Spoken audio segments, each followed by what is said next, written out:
Last night, you dreamed about something. Maybe you don't remember it.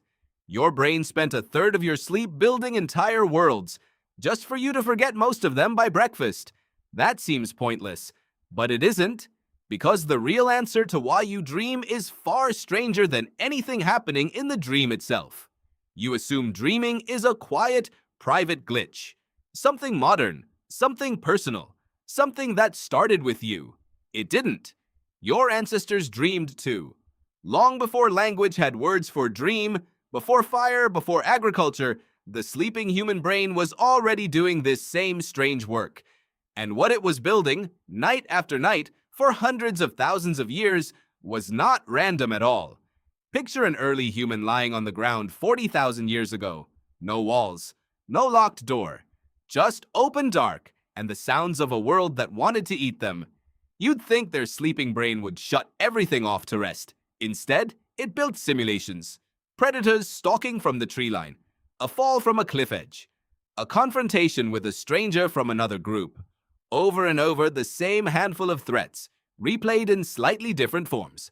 This is where the threat simulation theory comes in.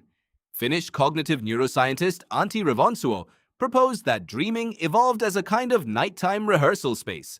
Not entertainment, training. Your ancestors' brains used sleep to practice danger so that if it happened while awake, some part of them had already lived through it once before. Think about your own nightmares. Falling, being chased, losing something important and not being able to find it. These aren't random images pulled from nowhere. They are almost universal across cultures and centuries, shared by people who never met or told each other a single story. Why would that be? Unless it was built in? Unless it was useful? Here's the part that reframes everything. A dream where you are being hunted feels identical, biologically, to the real thing. Your heart rate climbs. Your muscles tense, even paralyzed by rematonia. Your amygdala, the brain's alarm system, fires almost exactly as it would if a predator were standing in front of you. The dream doesn't know the difference. And maybe that's the entire point. A brain that has practiced fear at 3 in the morning might react half a second faster the next time it matters. Half a second was sometimes the gap between an ancestor who survived and one who didn't. But fear wasn't the only thing being rehearsed. Sleep researcher Matthew Walker at the University of California, Berkeley, has shown that REM sleep also strips the emotional intensity off painful memories while keeping the information itself intact. You remember what happened. You just stop reliving the panic of it every time you think about it. Your ancestors needed this too. A near miss with a predator, a brutal loss, a betrayal within the group. All of it had to be remembered for survival, but none of it could be allowed to paralyze them forever. Dreaming was the nightly editing process. Keep the lesson. Delete the wound. Now picture something different. Not danger. Connection. Anthropologists studying small-scale societies that still live close to how early humans once did have documented something striking. Dreams there are treated as real events, worth telling, worth interpreting together around the fire the next morning. A dream about a dead relative isn't dismissed as static in the brain. It's a visit, a message, something the whole group discusses. This wasn't superstition for its own sake. It was social glue. When everyone shares their dreams aloud, the group learns more about each other's hidden fears and hidden grief than waking conversation alone would ever reveal. A campfire dream-sharing session is, in a very real sense, an ancient form of group therapy. It built trust. It built intimacy. There's a deeper twist hiding underneath all of this. You might assume the most useful dreams would be about practical survival skills. How to throw a spear. How to start a fire faster. But that's almost never what dreams are about. Then or now. Across study after study, the overwhelming content of dreams is social. Other people. Relationships, status, belonging, being left out, being chosen. That tells you something uncomfortable about what your brain has always considered the real threat. Not the lion in the grass, the group itself. For a species that survives only by cooperating, exile was a death sentence. Losing your place in the tribe could kill you just as surely as a predator could. So your sleeping mind, generation after generation, rehearsed that danger most of all. Will they still want me here? Did I say the wrong thing? Am I still one of them?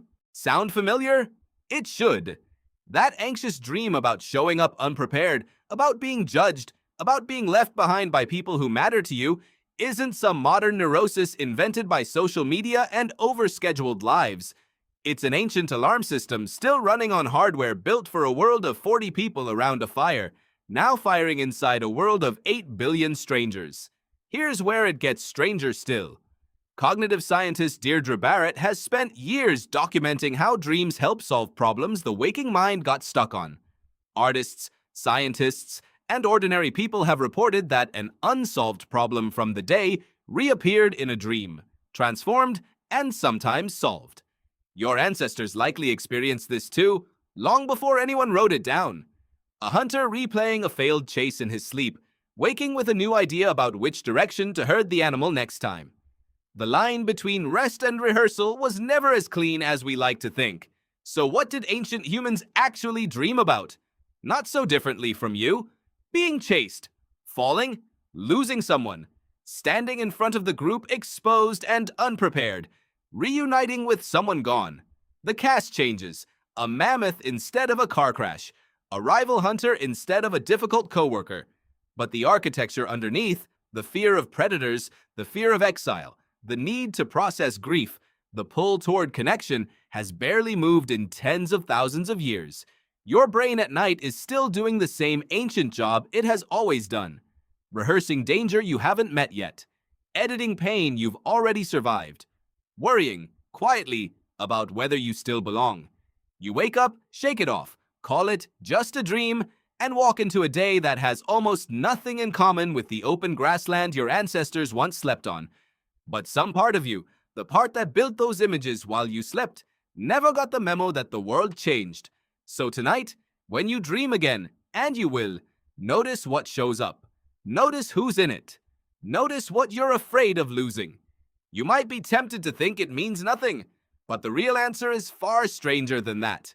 You're not just sleeping, you're rehearsing. Just like every human who came before you, lying somewhere in the dark, building a world out of nothing to prepare for the one waiting outside.